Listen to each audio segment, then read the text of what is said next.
বাড়িতে কি মেথি শাক পড়ে আছেন, কি বানাবেন বুঝতে পারছেন না? আপনাদের জন্য নিয়ে এসেছি মেথি শাকের পরোটা।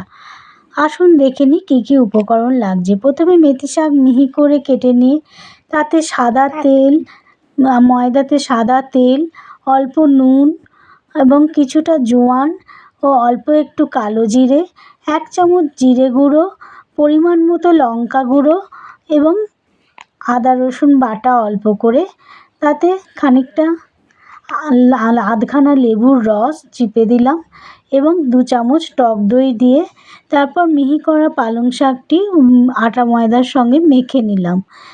নিয়ে এইভাবে ডো তৈরি করে খানিকক্ষণ চাপা দিয়ে 15 মিনিট রেখে দিলাম। তারপর লুচি কেটে নিলাম।